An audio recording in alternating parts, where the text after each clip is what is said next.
Hey guys, welcome to Airsoft Ranking UK. Today, here I have the JLS FN2000, obviously made by JLS, and just want to quickly go over it and do a review of it for you. So we'll start at the butt of the gun to the barrel of the gun, the flash hider.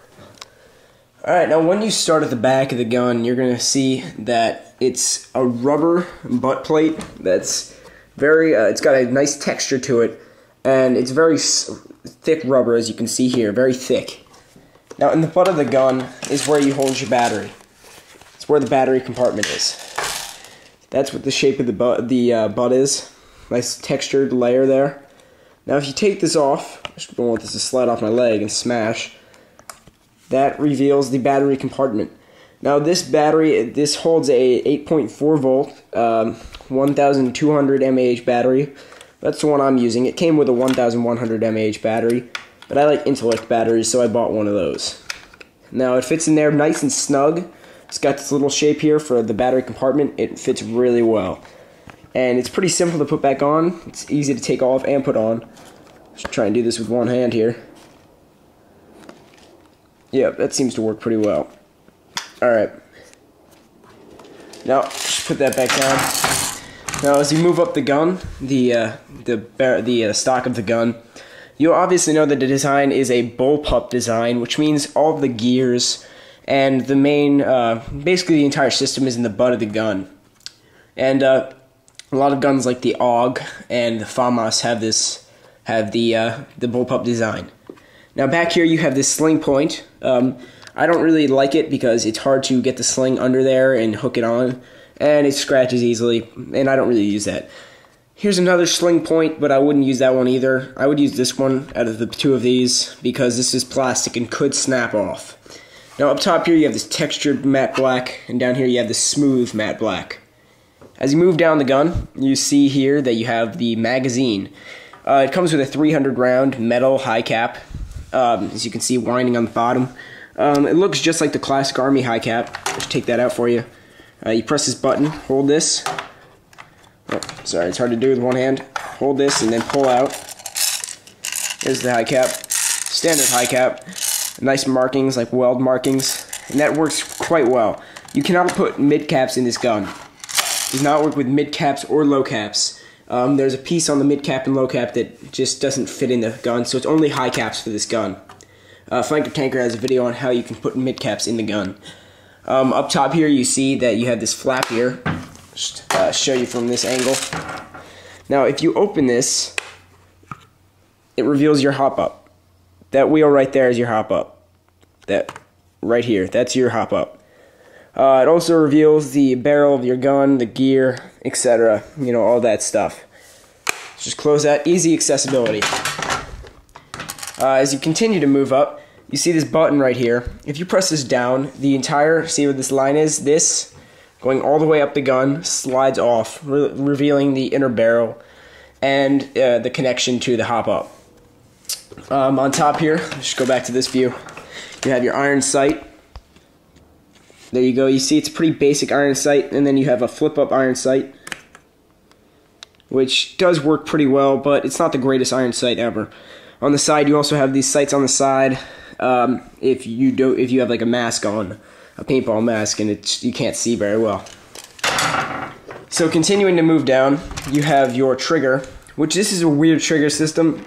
If you pull, it's on safe right now. It's got like an on-off switch. I'll try and show you that. Right now it is on. This is on off right now. Now it's on. You can pull the trigger, or no, now it's off, sorry, excuse me. On, off. See, it's off, it's like safe. On, you can pull the trigger back. And then the selector switch is on the other side of the gun, on the butt. Auto and semi. It does not come with white highlight. I use Flanker Tanker's methods to fill in the highlighted, to highlight the semi and auto selector. So safe is on the front of the gun, and the selector switch is on the back. And there's a sling point the exact same on the back end of the gun. So I just put the butt back on there. Yeah. So if you move up on this side, the button is the same. It goes out this end and this end. And you keep moving up the gun. You see here that you have the cocking lever. So it's just, or the bolt. Pull this back, it locks into place. It's a really weak spring. So watch this.